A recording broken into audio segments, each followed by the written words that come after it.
Você acredita que conhece a Amazônia? Pensa nas onças espreitando entre as árvores, nas súcures enroladas nos galhos, nas aranhas do tamanho de pratos. Mas, e se eu te dissesse que os verdadeiros assassinos não caminham pela floresta? Eles deslizam sob a superfície calma dos rios invisíveis, silenciosos, letais. Enquanto você admira a beleza de um rio amazônico ao pôr do sol, logo abaixo da linha d'água, uma guerra brutal está acontecendo. Uma guerra que não conhece trégua, que não faz prisioneiros, que se trava há milhões de anos. Os rios da Amazônia não são apenas corredores de água cortando a floresta. São campos de batalha submersos, arenas onde predadores com arsenais biológicos que desafiam a imaginação humana travam combates pela sobrevivência a cada segundo. Esses não são animais comuns. São engenheiros da morte, mestres da emboscada. Assassinos que evoluíram armas tão sofisticadas que fariam inveja aos exércitos mais avançados do planeta. Estamos falando de criaturas que carregam baterias vivas, capazes de gerar descargas elétricas que paralisam um crocodilo, de mandíbulas com força de mordida que supera a de um tubarão branco proporcionalmente ao tamanho, de parasitas que rastreiam o cheiro do sangue na água como mísseis teleguiados, de gigantes pré-históricos com línguas transformadas em martelos ósseos que esmagam a resistência de qualquer presa. Este vídeo não é sobre peixes, é sobre a engenharia da morte perfeita, sobre táticas militares escritas no DNA ao longo de 100 milhões de anos, sobre a arte da emboscada levada ao nível de ciência exata, e sobre como, sob aquela superfície tranquila que você vê em cartões postais, existe um universo onde cada sombra pode ser a última coisa que você vê. Prepare-se para mergulhar no domínio dos peixes assassinos da Amazônia, onde a água escura esconde predadores que dominaram a arte de matar com uma precisão que a natureza raramente alcança. Este não é um documentário sobre animais exóticos. É uma descida aos campos de batalha mais antigos e brutais do planeta. Um lugar onde a morte usa escamas, nada em silêncio e ataca de onde você menos espera. Você está prestes a descobrir que os verdadeiros mestres da Amazônia não rugem. Eles não silvam. Eles simplesmente esperam, perfeitamente imóveis na escuridão líquida, até que a presa cometa o erro fatal de se aproximar. E quando atacam, não há segundo aviso. Não há chance de fuga. Apenas o silêncio voltando a reinar sobre as águas. Se você quer entender como a natureza forja os assassinos perfeitos, se quer testemunhar táticas de guerra que nenhum general humano jamais concebeu, então você está no lugar certo. Curta este vídeo e se inscreva no canal. Porque o que você está prestes a descobrir vai mudar para sempre a forma como você olha para a água. Cada rio, cada lago, cada espelho d'água tranquilo vai carregar agora uma pergunta. O que está esperando logo abaixo da superfície? A jornada começa agora. Mergulhe comigo nas águas mais perigosas do mundo. A superfície dos rios amazônicos engana. Acima, a água reflete o céu. Corre lenta e hipnótica entre as margens verdes. Parece pacífica, parece segura, mas essa calma é a maior mentira da natureza.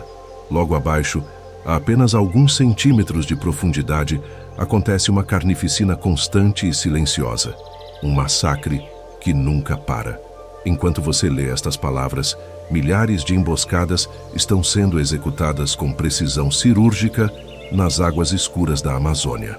Para entender a magnitude do que estamos falando, você precisa primeiro compreender a escala deste campo de batalha. A bacia amazônica contém mais de 3.000 espécies de peixes catalogadas. 3.000. E cientistas estimam que centenas de outras ainda aguardam descoberta nas profundezas inexploradas. Mas aqui está o detalhe que deveria te fazer repensar qualquer mergulho nessas águas. Uma porção significativa dessas espécies evoluiu exclusivamente para uma função: matar. Não estamos falando de herbívoros pacíficos ou detritívoros inofensivos. Estamos falando de uma concentração de predadores que rivaliza com os oceanos mais perigosos do planeta. A diferença? No oceano, você tem espaço para fugir. Nos rios amazônicos, os assassinos estão comprimidos em corredores estreitos, em poços profundos, em remansos escuros onde a densidade de predadores por metro cúbico é absurdamente alta.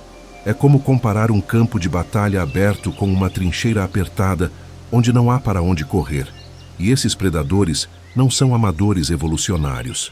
Cada um deles passou por milhões de anos de seleção natural brutal, aperfeiçoando não apenas a capacidade de matar, mas a arte de matar com eficiência máxima e desperdício mínimo de energia. Porque na Amazônia aquática, energia é moeda de sobrevivência. Não há espaço para erros, não há segunda chance. Ou você mata rápido e de forma eficiente, ou você morre de fome. Ou pior, você se torna a presa. Os números são assustadores quando começamos a destrinchar a realidade desses rios. Em um único quilômetro de rio amazônico, você pode encontrar populações de predadores que somam milhares de indivíduos, cardumes de piranhas que variam de 50 a mais de 500 membros, dezenas de poraquês patrulhando seus territórios, centenas de candirus esperando sua próxima oportunidade de parasitar, e pirarucu adultos, os titãs do rio, cada um capaz de consumir vários quilos de peixe por dia. Esse é um exército de assassinos operando em turnos, caçando 24 horas por dia, 7 dias por semana, sem férias, sem descanso, sem trégua. A primeira função vital desses assassinos é o controle populacional. Soa clínico, quase burocrático, mas a realidade é visceral. Imagine um ecossistema onde milhões de organismos competem por recursos limitados. Sem predadores eficientes, esse sistema entraria em colapso rapidamente. Populações de presas explodiriam, consumiriam todos os recursos disponíveis e então morreriam em massa por fome ou doenças. Os peixes assassinos da Amazônia são os reguladores implacáveis desse caos potencial. Eles eliminam os fracos, os doentes, os lentos. Eles mantêm as populações de presas saudáveis através de um processo de seleção que é brutal, mas funcionalmente perfeito. Cada piranha que remove um peixe ferido está impedindo que patógenos se espalhem. E as piranhas são incrivelmente eficientes nessa função. Estudos demonstram que um cardume de piranhas pode detectar uma gota de sangue diluída em milhões de gotas de água. Sua capacidade olfativa é tão aguçada que funciona como um sistema de radar biológico, mapeando ferimentos e fraqueza em um raio de centenas de metros. Quando localizam uma presa vulnerável, o ataque é coordenado. Não é frenesi descontrolado, é tática de grupo. Alguns membros do cardume forçam a presa em direção a outros que aguardam. É flanqueamento. É estratégia militar básica executada por peixes. Cada poraquê que eletrocuta um animal doente está limpando o sistema. E a eficiência dessa limpeza é brutal. Um poraquê adulto não precisa matar para comer. Ele pode simplesmente atordoar suas presas com descargas controladas. Descargas menores, de apenas 50 a 100 volts, são usadas para navegação e comunicação. Mas quando detecta uma presa ou uma ameaça, o poraquê pode liberar a potência total. 860 volts disparados em pulsos de alta frequência. Um cavalo que cai na água pode ser derrubado. Um crocodilo jovem pode ser paralisado. Um ser humano pode entrar em parada cardíaca. Não é apenas sobre matar, é sobre dominar completamente o ambiente através da eletricidade. Cada candiru que parasita um hospedeiro enfraquecido está contribuindo para a saúde geral da cadeia alimentar. Esses pequenos peixes, que raramente ultrapassam 10 centímetros de comprimento, são mestres em detectar os químicos liberados pelas guelras de outros peixes. Eles seguem essas trilhas químicas como sabujos aquáticos. Quando encontram seu alvo, nadam diretamente para as guelras e começam a se alimentar do sangue do hospedeiro. Os espinhos se abrem, ancorando-os no lugar. O peixe hospedeiro pode tentar desalojar o parasita, mas os espinhos tornam isso quase impossível. É uma forma de predação que não mata imediatamente, mas enfraquece progressivamente a vítima, tornando-a vulnerável a outros predadores. É a morte lenta, é a tortura biológica. A segunda função é ainda mais impressionante: a engenharia de armamentos biológicos. Ao longo de éons, esses peixes não apenas desenvolveram habilidades de caça, eles desenvolveram tecnologias, órgãos inteiros, dedicados exclusivamente a matar. O poraquê, por exemplo, carrega dentro do corpo um sistema que só pode ser descrito como uma bateria biológica. Células musculares modificadas chamadas eletrócitos estão empilhadas em série ao longo de quase 80% do comprimento do seu corpo. Quando ativadas simultaneamente, essas células geram descargas que podem alcançar 860 volts. Para colocar isso em perspectiva, uma tomada residencial comum no Brasil tem 120 volts. Um poraquê carrega dentro de si o equivalente a 7 tomadas elétricas disparando ao mesmo tempo. E ele não dispara apenas uma vez. Um poraquê pode liberar centenas de descargas em sucessão rápida. Cada descarga dura apenas alguns milissegundos, mas a repetição cria um efeito cumulativo devastador. Os músculos da presa contraem involuntariamente. O sistema nervoso entra em sobrecarga. A desorientação é total. E enquanto a presa está paralisada, o poraquê se aproxima calmamente e a engole inteira. Não há luta, não há resistência. Apenas rendição involuntária ao poder da bioeletricidade. As piranhas desenvolveram uma bioengenharia diferente, mas igualmente letal. Suas mandíbulas são estruturas de fechamento tão poderosas que geram uma força de mordida 30 vezes superior ao peso do próprio corpo. Os dentes não são apenas afiados. Eles são triangulares, serrilhados e se encaixam perfeitamente uns nos outros quando a boca fecha, como uma guilhotina de precisão microscópica. E aqui está o detalhe que torna as piranhas verdadeiramente aterrorizantes. Os dentes se regeneram constantemente. Perde um dente? Em questão de dias, um novo cresce no lugar.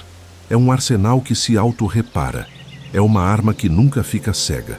Quando um cardume de piranhas ataca, não estamos falando de mordidas aleatórias.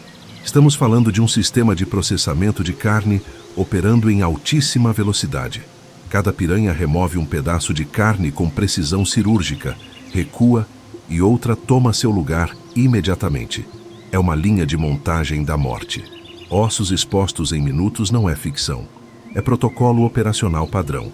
Há relatos documentados de capivaras de 40 quilos sendo reduzidas a esqueletos em menos de 5 minutos por um cardume grande de piranhas em frenesi alimentar.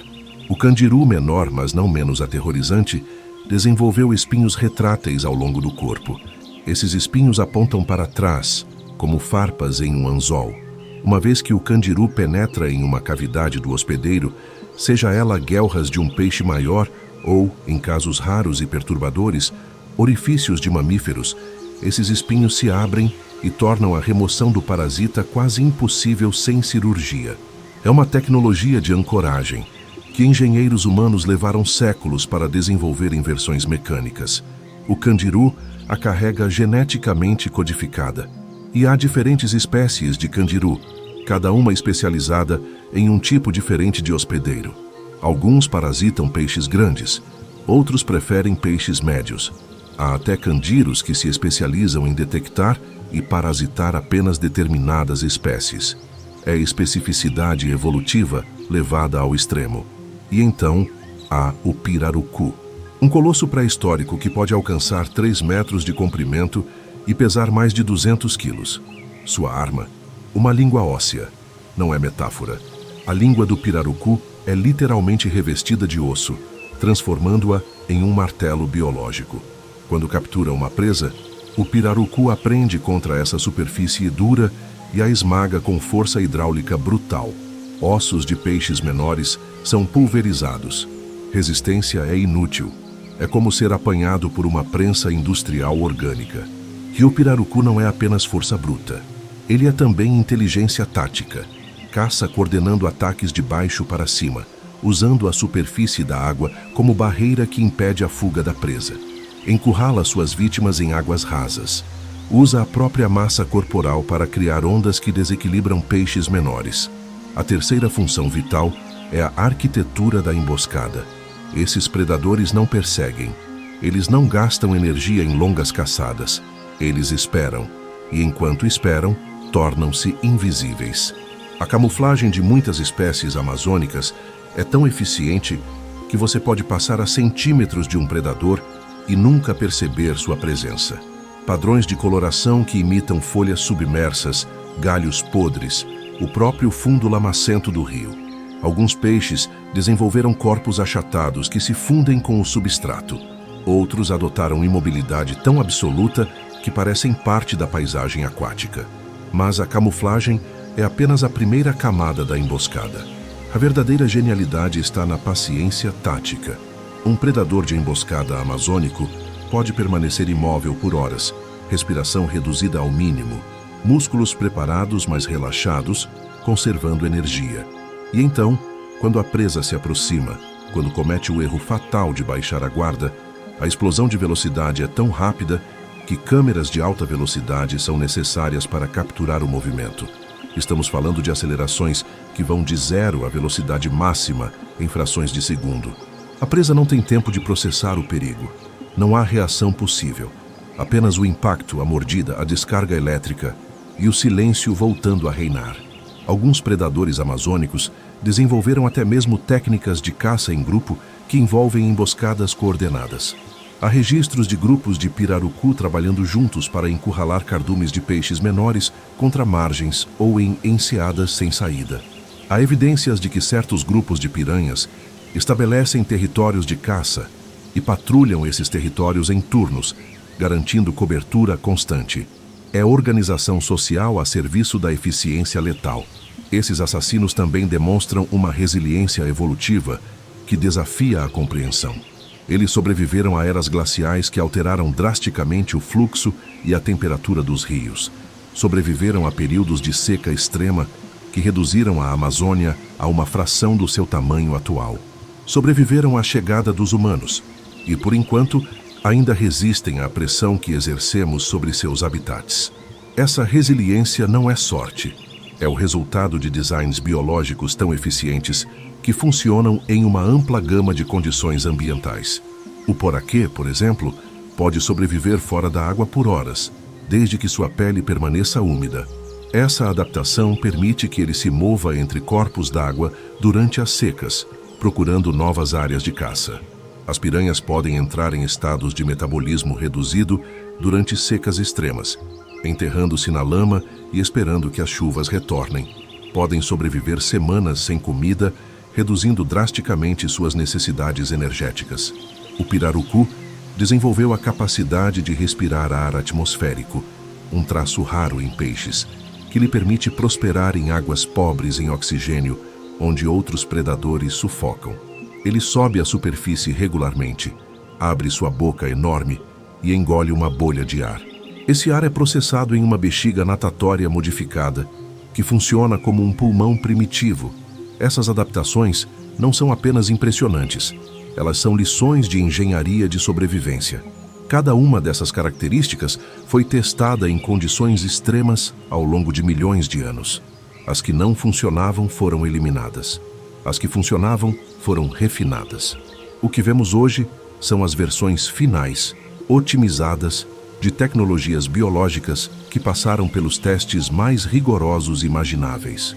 E aqui está a conexão causa-efeito, que fecha o círculo desta compreensão. Esses predadores não são parasitas do ecossistema. Eles são os pilares. Sem os peixes assassinos da Amazônia, a cadeia alimentar inteira entraria em colapso progressivo. Populações de presas cresceriam descontroladamente, até consumirem seus próprios recursos. Doenças se espalhariam sem controle. A diversidade genética das espécies de presas diminuiria, tornando-as vulneráveis a extinções em massa.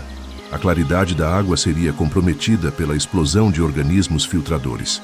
A química aquática mudaria, e o que conhecemos como rios amazônicos se transformaria em algo irreconhecível. Esses assassinos são os guardiões invisíveis da saúde fluvial.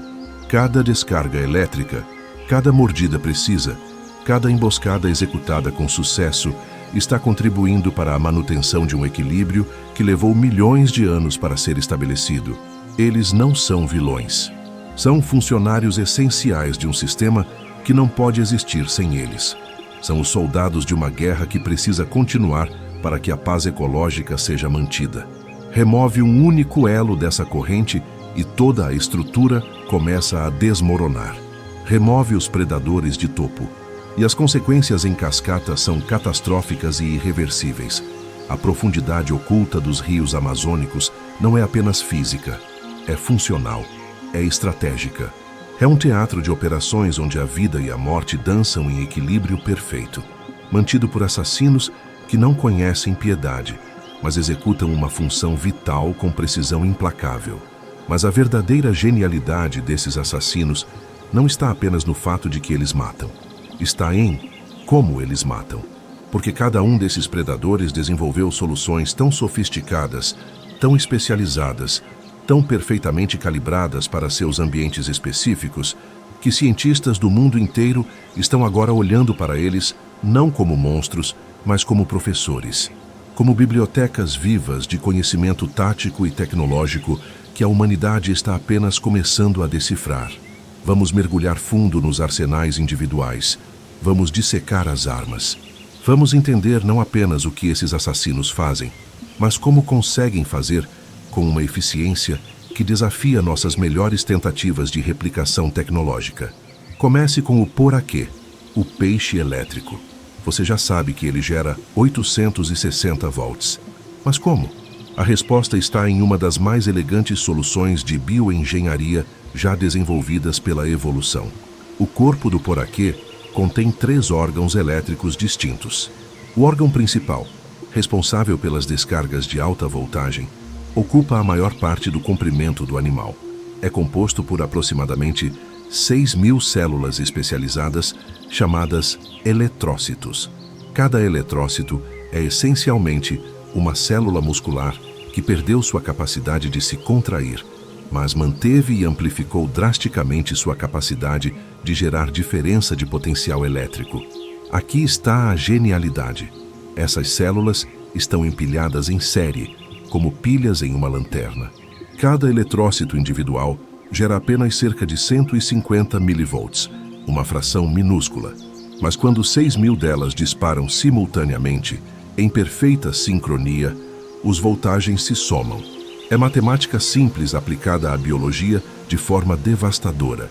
E a sincronia é controlada por impulsos nervosos que viajam do cérebro do poraquê através de uma rede neural que funciona como um sistema de disparo em cadeia. Quando o poraquê decide atacar, um único comando neural dispara todas as 6.000 células em menos de 3 milésimos de segundo. O resultado é uma descarga que pode ser modulada. Descargas curtas e repetitivas são usadas para navegação, permitindo ao poraquê mapear seu ambiente em águas turvas através de ecolocalização elétrica. Descargas de média intensidade são usadas para comunicação com outros poraquês. E descargas de potência total são reservadas para subjugação de presas ou defesa contra ameaças. É um sistema de 3 níveis de sofisticação que nenhum dispositivo elétrico humano portátil consegue replicar com a mesma eficiência energética. E aqui está onde a história se conecta ao mundo humano. Pesquisadores da Universidade de Michigan estão estudando os eletrócitos do poraquê para desenvolver baterias biodegradáveis. As baterias convencionais de lítio são tóxicas, poluentes e extremamente problemáticas quando descartadas. Mas imagine uma bateria baseada em princípios orgânicos, que pudesse ser decomposta sem causar dano ambiental. Os eletrócitos do poraquê oferecem o modelo. Cientistas já conseguiram criar células sintéticas inspiradas nos eletrócitos que geram pequenas voltagens. É um começo. É a humanidade aprendendo com um assassino de rio como construir tecnologia sustentável. Além disso, a capacidade do poraquê de gerar descargas elétricas controladas está inspirando o desenvolvimento de dispositivos médicos não invasivos para estimulação muscular e neural. Pacientes com paralisia ou atrofia muscular poderiam se beneficiar de sistemas de estimulação elétrica mais eficientes e precisos, baseados nos mesmos princípios que o poraquê usa para paralisar suas presas. É a ironia perfeita. A arma de um assassino se tornando ferramenta de cura. Agora, vamos para as piranhas. A biomecânica da mordida de uma piranha é um estudo de caso em otimização de força. A mandíbula da piranha não é apenas forte. Ela é projetada para maximizar a transferência de força dos músculos para os dentes. Os músculos masseter, responsáveis pelo fechamento da mandíbula, são proporcionalmente maiores em piranhas do que em quase qualquer outro peixe. Eles ocupam uma porção significativa da cabeça do animal. Quando esses músculos se contraem, a geometria da mandíbula amplifica a força através de um sistema de alavancas ósseas. Os dentes em si são obras-primas de engenharia de materiais. Compostos por dentina, extremamente densa, revestida de esmalte, eles são afiados o suficiente para cortar através de couro grosso e fortes o suficiente para trincar ossos. E a forma triangular não é acidental. Essa geometria concentra toda a força da mordida em uma área de superfície mínima, aumentando drasticamente a pressão no ponto de contato. É o mesmo princípio de uma faca. Quanto mais afiada a ponta, menos força é necessária para penetrar. As piranhas aplicam esse princípio com perfeição evolutiva. E há mais, os dentes superiores e inferiores se encaixam uns nos outros como as lâminas de uma tesoura. Quando a boca fecha, não há espaço entre os dentes. É um corte limpo, não um rasgo. E esse encaixe perfeito é mantido através do crescimento contínuo e substituição dos dentes. Uma piranha pode passar por múltiplos conjuntos de dentes ao longo da vida, cada um crescendo para ocupar exatamente a posição do anterior. É manutenção de precisão orgânica. Engenheiros de materiais e designers industriais estão fascinados pelas mandíbulas das piranhas. A forma como a estrutura óssea distribui o estresse da mordida sem fraturar está inspirando o desenvolvimento de ferramentas de corte industrial mais duráveis e eficientes. Tesouras cirúrgicas de alta precisão, cortadores industriais para materiais compostos, até lâminas para processamento de alimentos, estão sendo redesenhados com base em princípios extraídos da anatomia das piranhas. A natureza passou milhões de anos testando designs. Por que não aprender com os resultados? Há também estudos biomecânicos das piranhas sendo aplicados em robótica. Criar robôs aquáticos que possam navegar em ambientes complexos e realizar tarefas de corte ou manipulação precisas é um desafio enorme. As piranhas oferecem um modelo de como combinar agilidade com poder de mordida em um pacote compacto. Protótipos de robôs inspirados em piranhas estão sendo desenvolvidos para inspeção e manutenção de estruturas submarinas, onde a capacidade de cortar através de incrustações e vegetação é essencial. Agora vamos ao candiru, o pequeno terror parasita dos rios. O candiru desenvolveu uma das formas mais especializadas de predação aquática. Ele não mata diretamente, ele drena, e a forma como ele encontra seus hospedeiros é uma lição em detecção química. As guelras de peixes liberam amônia como subproduto da respiração.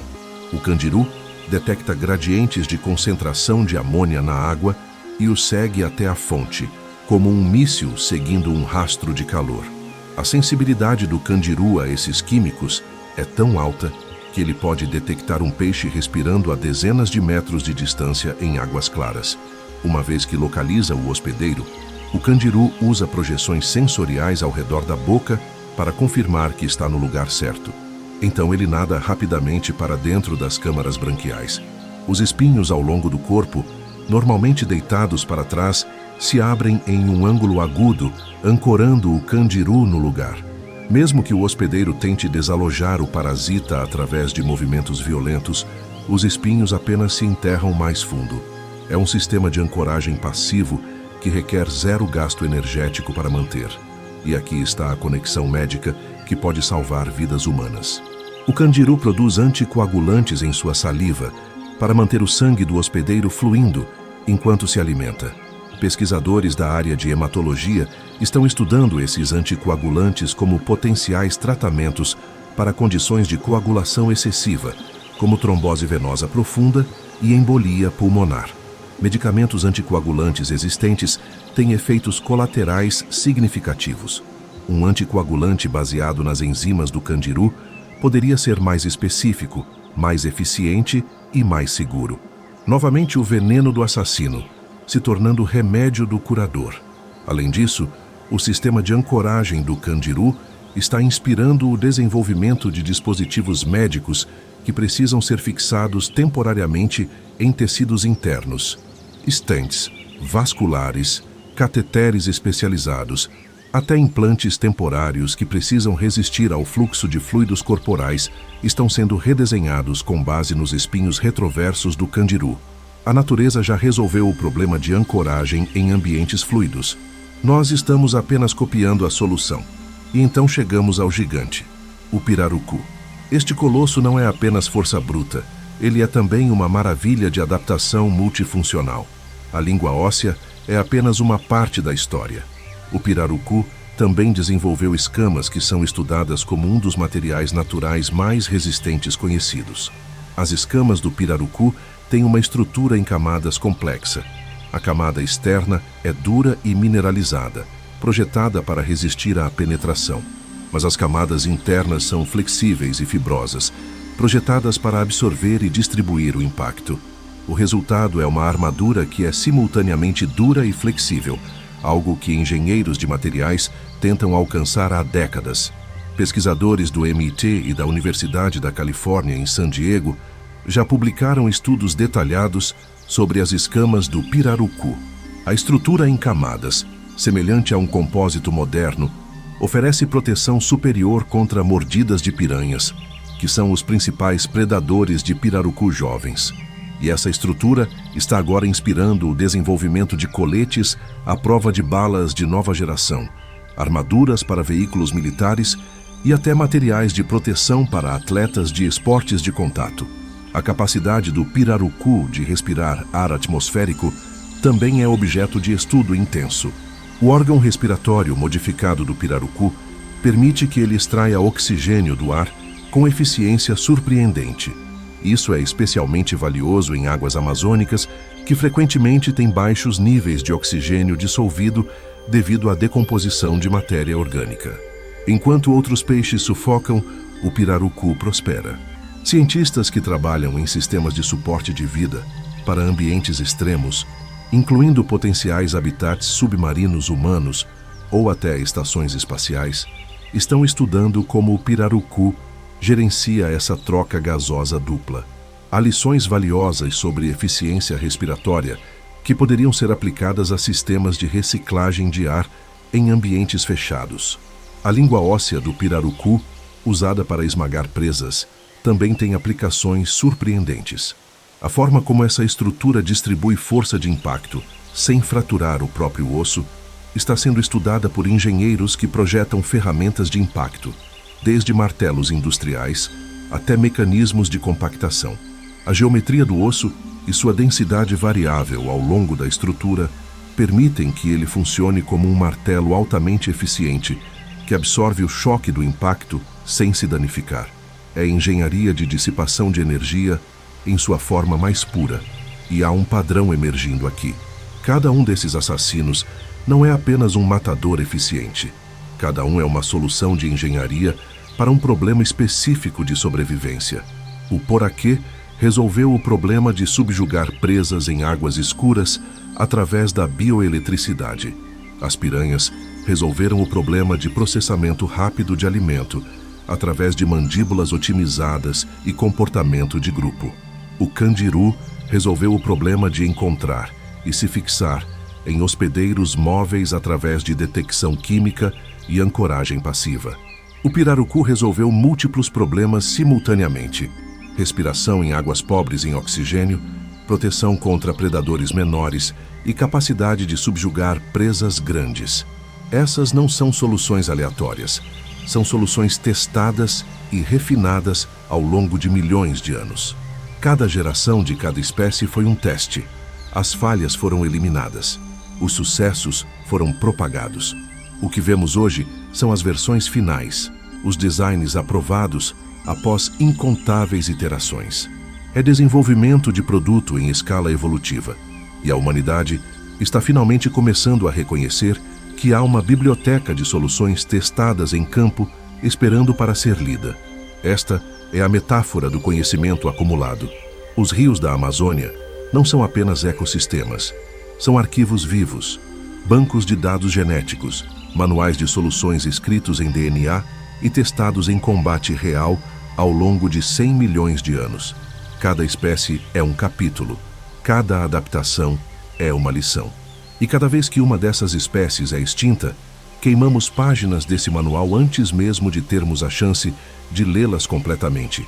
A biomimética, o campo científico que estuda a natureza para inspirar soluções tecnológicas está florescendo precisamente porque cientistas perceberam que a evolução já fez o trabalho pesado, já testou milhões de designs, já eliminou as falhas. O que sobreviveu funciona, e funciona incrivelmente bem. Os peixes assassinos da Amazônia não são exceção. Eles são exemplos perfeitos. São professores involuntários, ensinando à humanidade lições sobre eficiência energética, design de materiais, sistemas de detecção e estratégia tática. Então, a próxima vez que você ouvir sobre piranhas, não pense apenas em dentes afiados. Pense em mandíbulas que estão inspirando ferramentas cirúrgicas mais precisas. Quando ouvir sobre o poraquê, não pense apenas em choques elétricos. Pense em baterias biodegradáveis e dispositivos médicos de estimulação neural. Quando ouvir sobre o candiru, não pense apenas em parasitismo. Pense em anticoagulantes que podem salvar vítimas de derrame e em dispositivos médicos de ancoragem mais seguros. E quando ouvir sobre o pirarucu, não pense apenas em um peixe gigante. Pense em armaduras de próxima geração e sistemas de suporte de vida para ambientes extremos.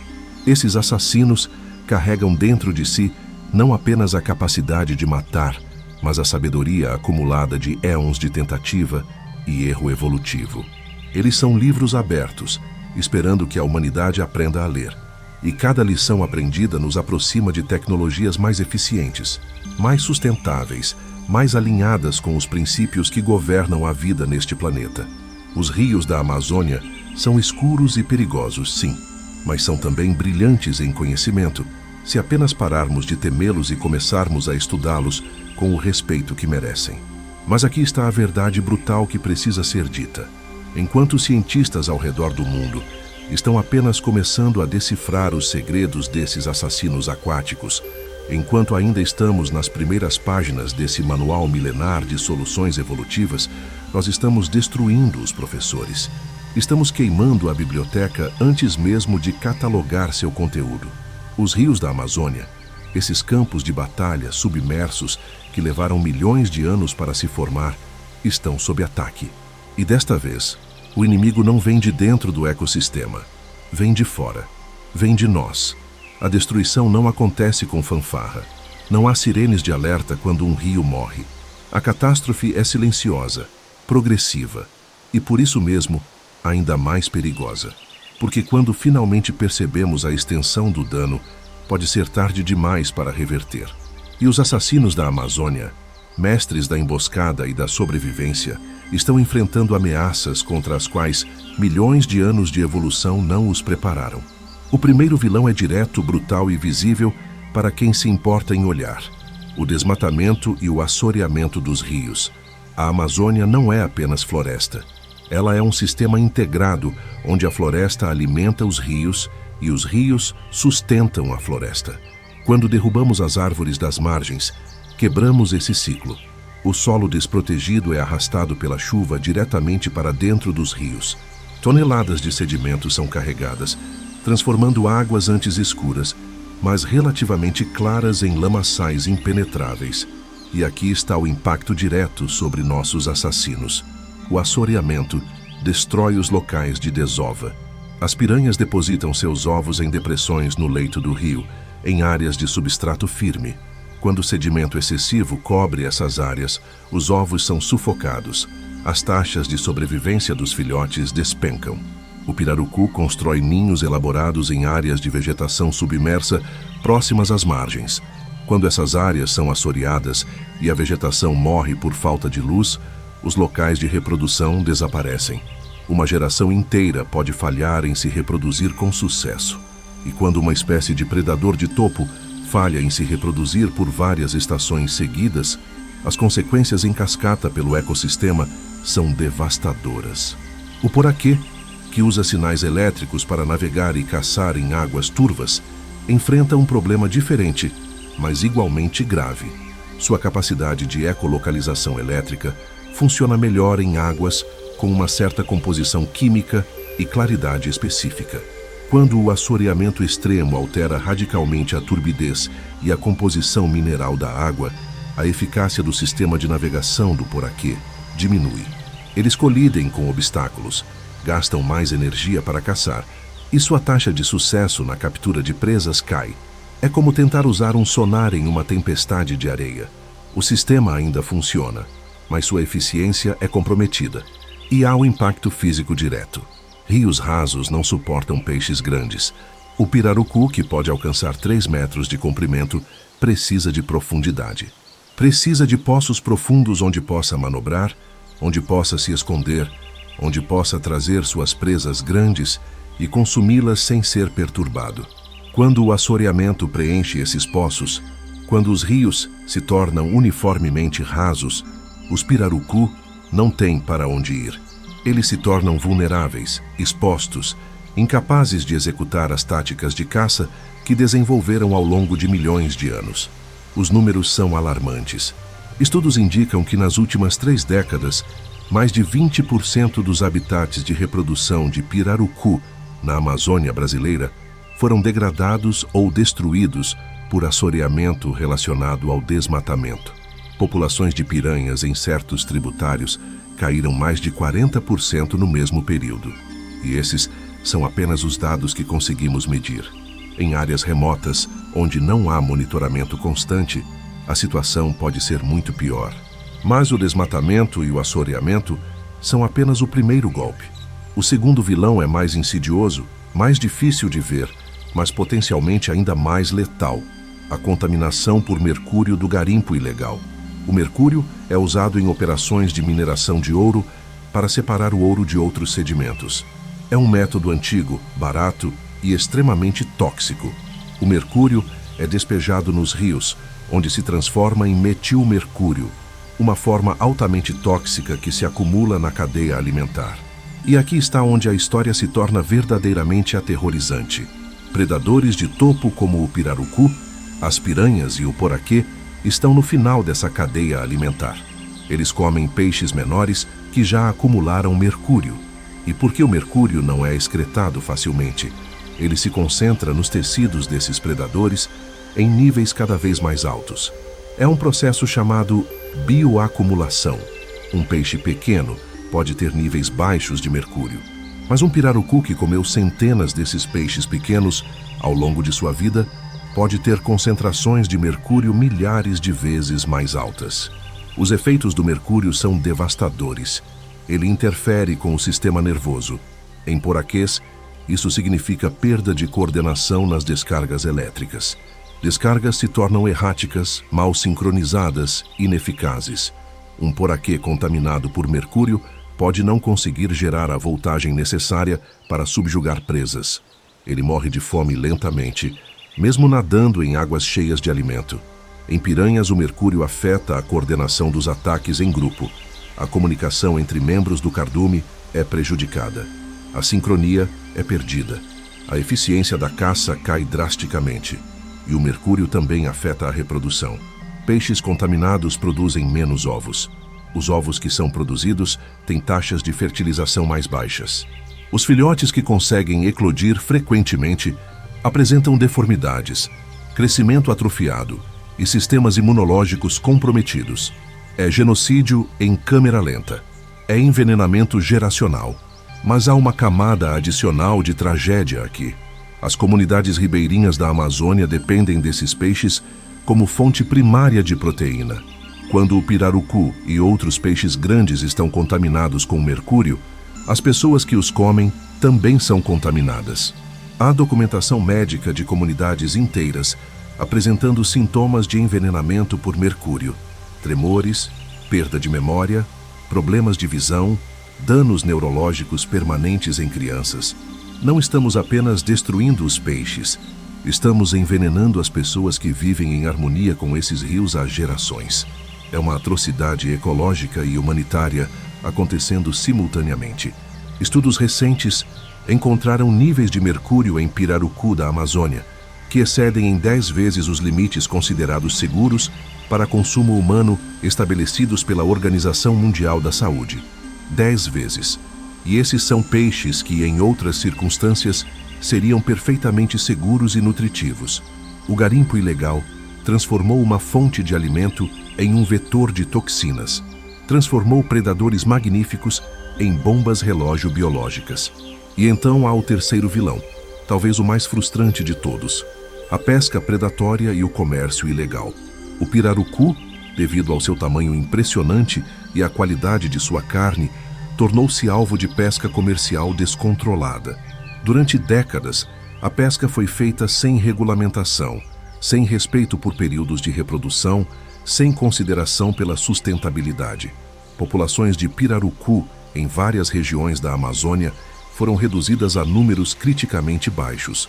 Em algumas áreas, a espécie foi localmente extinta. Rios que antes fervilhavam com esses gigantes agora estão vazios. E quando as regulamentações finalmente foram implementadas, o comércio ilegal simplesmente se adaptou.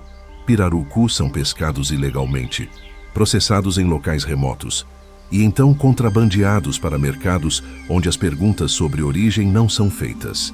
É um mercado negro alimentado pela demanda insaciável e pela falta de fiscalização efetiva em uma região tão vasta quanto a Amazônia. Cada pirarucu adulto removido ilegalmente é não apenas um indivíduo perdido, mas também a perda de décadas de crescimento e incontáveis oportunidades de reprodução que poderiam ter sustentado a população. As piranhas enfrentam um destino diferente, mas igualmente prejudicial. O medo irracional propagado por filmes e mídia sensacionalista levou a esforços ativos de erradicação em algumas áreas. Populações inteiras de piranhas foram dizimadas por pessoas que as veem apenas como pragas perigosas, sem entender seu papel crucial como reguladoras do ecossistema. É ignorância transformada em destruição. É medo matando o que deveria ser respeitado. E o poraquê, exótico e fascinante, tornou-se alvo do tráfico de animais para aquários. Poraquês jovens são capturados ilegalmente e vendidos para colecionadores ao redor do mundo. A taxa de mortalidade durante o transporte é altíssima. Para cada poraquê que chega vivo a um aquário privado, dezenas morrem pelo caminho. E os que sobrevivem raramente reproduzem em cativeiro. São retirados da natureza sem nenhuma contribuição para a conservação da espécie. É roubo puro e simples. O candiru, embora menos visado comercialmente devido ao seu tamanho pequeno e reputação assustadora, sofre indiretamente. Quando os peixes grandes que servem como seus hospedeiros primários desaparecem, as populações de candiru também entram em colapso. É um efeito dominó. Remove o predador de topo e os parasitas especializados que dependem desse predador também desaparecem. A teia ecológica é mais interconectada do que a maioria das pessoas imagina. E aqui está a elevação das apostas, que torna tudo isso ainda mais urgente. Não estamos apenas perdendo espécies, estamos perdendo conhecimento. Cada população de pirarucu que entra em colapso leva consigo variações genéticas únicas, adaptações locais específicas, comportamentos aprendidos transmitidos entre gerações. Cada poraquê envenenado por mercúrio representa a perda de um sistema bioelétrico funcionando perfeitamente, um sistema que ainda não entendemos completamente e que poderia revolucionar nossa tecnologia de baterias e dispositivos médicos. Esta é a biblioteca sendo queimada, página por página, capítulo por capítulo. Cada espécie é um volume, cada população é uma edição. E quando esses volumes são destruídos, o conhecimento que eles contêm codificado em seu DNA, refinado por milhões de anos de seleção natural, é perdido para sempre. Não podemos simplesmente decidir mais tarde que queremos recuperar esse conhecimento. Não há backup, não há cópia na nuvem. Quando uma espécie se extingue, quando uma população desaparece, aquele conhecimento desaparece com ela, irreversivelmente. Pense nisso. A ciência está apenas começando a entender como o sistema elétrico do poraquê poderia nos ajudar a desenvolver dispositivos médicos salvadores de vidas. Mas se o poraquê desaparecer antes que completemos essa pesquisa, essa oportunidade desaparece. Estamos estudando as escamas do pirarucu para criar armaduras mais leves e resistentes. Mas se o pirarucu for extinto antes que essa pesquisa seja concluída, perdemos não apenas a espécie, mas também o potencial tecnológico que ela representa. É como se alguém te desse acesso a uma biblioteca com milhões de livros contendo soluções para os problemas mais urgentes da humanidade, mas os livros estivessem sendo queimados enquanto você está apenas começando a lê-los. Você corre de prateleira em prateleira tentando salvar o que pode, mas as chamas se movem mais rápido do que você consegue copiar as informações. É desespero, é frustração, é tragédia observada em tempo real. E a tragédia é amplificada pelo fato de que grande parte dessa destruição é evitável. O desmatamento poderia ser controlado com fiscalização adequada e incentivos econômicos para a conservação. O uso de mercúrio no garimpo poderia ser substituído por métodos mais limpos, se houvesse vontade política e investimento em alternativas. A pesca predatória poderia ser transformada em manejo sustentável, se as comunidades locais fossem incluídas nas decisões e beneficiadas pela conservação. Mas enquanto discutimos, enquanto debatemos políticas, enquanto esperamos por mudanças sistêmicas, os rios continuam sendo poluídos, os peixes continuam sendo pescados ilegalmente, os habitats continuam sendo destruídos, e a cada dia que passa, estamos mais próximos do ponto de não retorno, onde as populações estarão tão reduzidas que a recuperação será impossível, mesmo com os melhores esforços de conservação. Os assassinos da Amazônia sobreviveram a eras glaciais, sobreviveram a mudanças climáticas naturais extremas, sobreviveram a catástrofes geológicas, mas podem não sobreviver a nós, porque a ameaça que representamos não é apenas física, é também temporal. A velocidade da destruição que causamos supera em muito a capacidade de adaptação evolutiva dessas espécies. Evolução funciona em escalas de tempo de milhares ou milhões de anos. Nós estamos destruindo ecossistemas inteiros em décadas. Não há tempo para a adaptação. Não há tempo para a evolução de novas estratégias de sobrevivência. Há apenas o colapso. E quando esses assassinos desaparecerem, quando os rios da Amazônia ficarem silenciosos, quando não houver mais o brilho momentâneo de uma descarga elétrica na escuridão, quando não houver mais o flash prateado de piranhas em frenesi, quando não houver mais o lento e majestoso movimento de um pirarucu subindo para respirar, o que teremos perdido? Não apenas biodiversidade, não apenas beleza natural.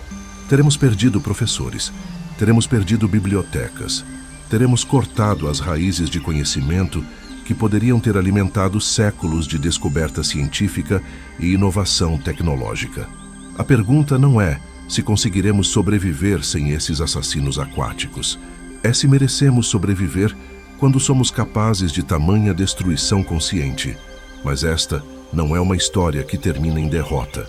Não pode ser, porque em meio à destruição, em meio ao colapso, algo extraordinário está acontecendo. Um despertar, uma mudança de consciência que está crescendo silenciosamente, como as próprias águas da Amazônia, ganhando força e velocidade. Cientistas, comunidades ribeirinhas, conservacionistas e até mesmo pessoas comuns ao redor do mundo estão começando a entender que os rios da Amazônia não são apenas recursos a serem explorados. São sistemas vivos que merecem proteção. São bibliotecas que precisam ser preservadas. E os assassinos que habitam essas águas não são inimigos a serem eliminados, mas aliados essenciais na manutenção do equilíbrio planetário. A virada começou onde sempre deveria ter começado, nas comunidades que vivem às margens desses rios há gerações.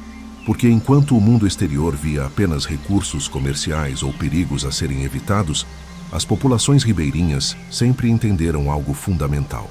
Elas sabiam que sua sobrevivência estava intrinsecamente ligada à saúde dos rios. Elas sabiam que os peixes, mesmo os assassinos temidos, eram parte de um sistema maior que sustentava suas vidas. E quando essas comunidades finalmente receberam voz e poder de decisão sobre seus próprios territórios, a mudança começou a acontecer. No Brasil, projetos de manejo comunitário de pirarucu estão mostrando resultados extraordinários. Em regiões onde as populações de pirarucu haviam caído a níveis criticamente baixos, comunidades locais organizadas implementaram sistemas de gestão sustentável. Elas estabeleceram períodos de defeso, onde a pesca é completamente proibida durante as estações de reprodução. Criaram áreas de proteção permanente, onde os pirarucu podem se reproduzir sem perturbação. Implementaram sistemas de monitoramento, onde cada peixe capturado é registrado, garantindo que as quotas sustentáveis não sejam excedidas. E os resultados?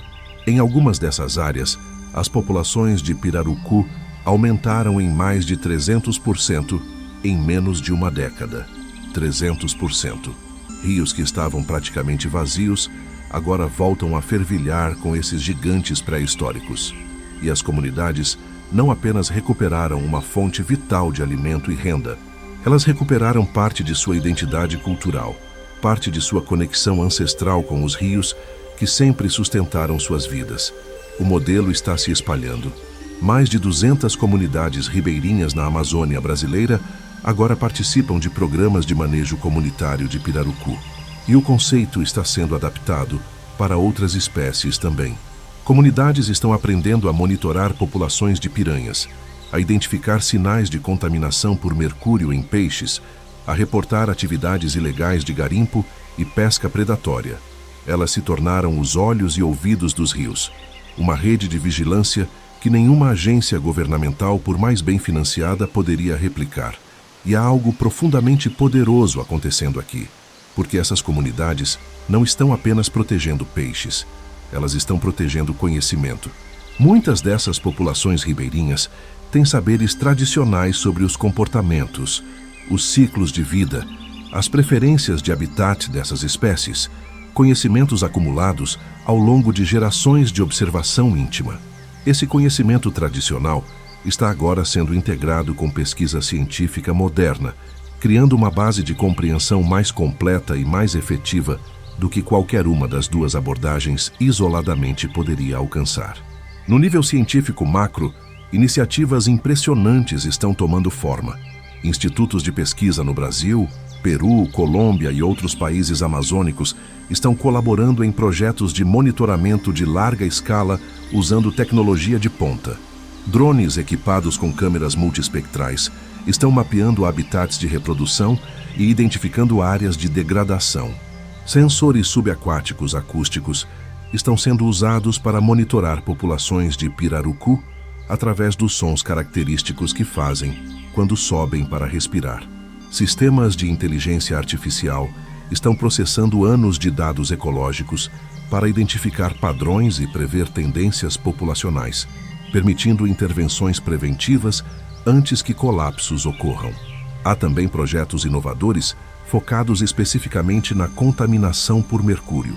Organizações não governamentais estão trabalhando com comunidades de garimpeiros, oferecendo treinamento e equipamento para métodos de extração de ouro que não usam mercúrio. É uma abordagem que reconhece a realidade econômica. Pessoas recorrem ao garimpo porque precisam sobreviver. Simplesmente proibir a atividade sem oferecer alternativas não funciona. Mas oferecendo métodos mais limpos, mais seguros e, em alguns casos, até mais eficientes, é possível reduzir drasticamente a contaminação sem destruir o sustento de comunidades inteiras. Alguns desses programas estão mostrando reduções de mais de 70% no uso de mercúrio em áreas piloto. 70%. E à medida que as técnicas se provam viáveis e economicamente vantajosas, elas estão se espalhando organicamente. Garimpeiros estão ensinando outros garimpeiros. A mudança está acontecendo de dentro para fora, que é sempre a forma mais efetiva e sustentável de transformação. E há iniciativas focadas em educação que estão transformando a percepção pública sobre esses assassinos aquáticos. Programas educacionais em escolas de comunidades ribeirinhas estão ensinando crianças sobre a importância ecológica das piranhas, dos poraquês, dos candirus e dos pirarucu. Estão mostrando que esses animais não são monstros sem propósito, mas componentes essenciais de um sistema complexo.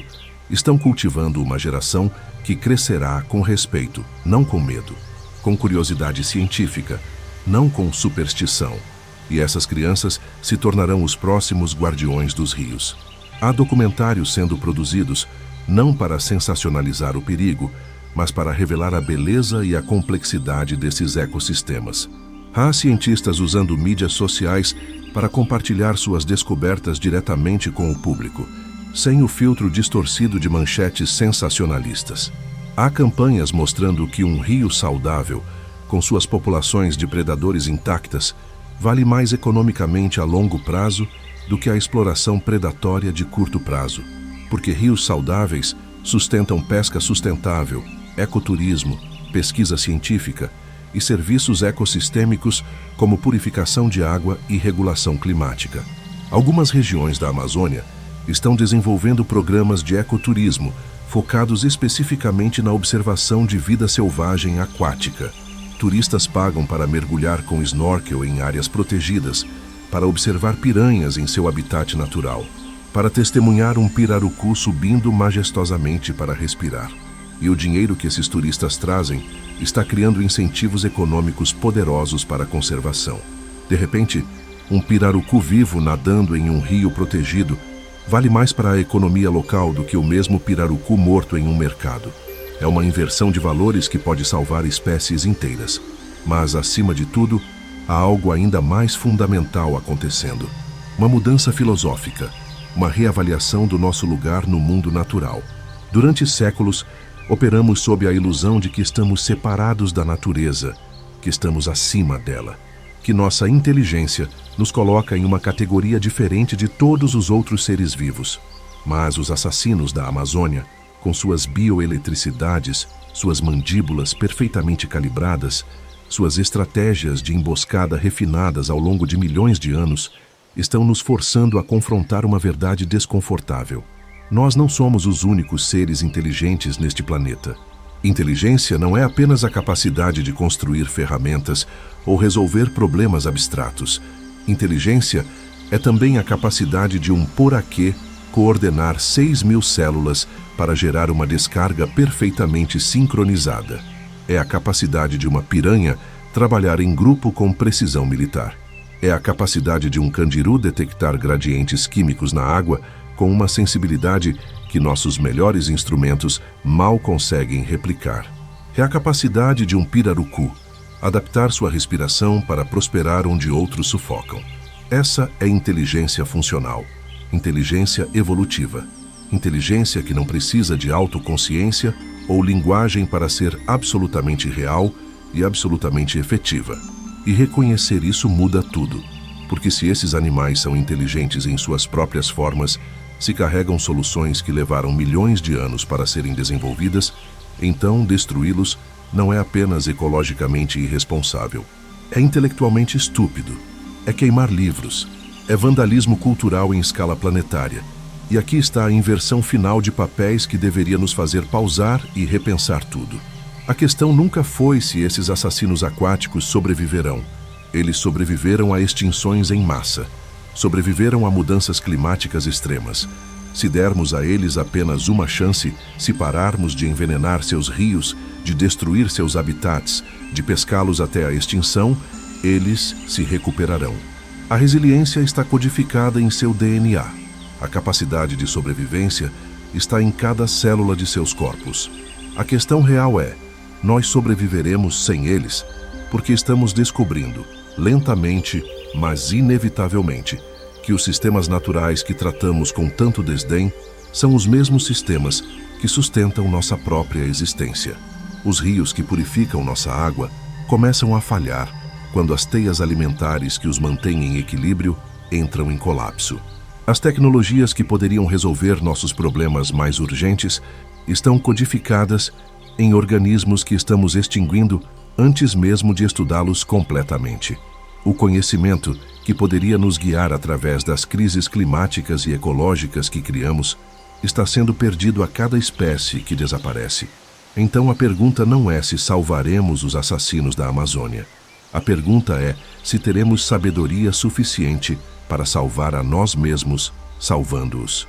Se teremos humildade suficiente para reconhecer que somos parte de algo maior, não os mestres dele.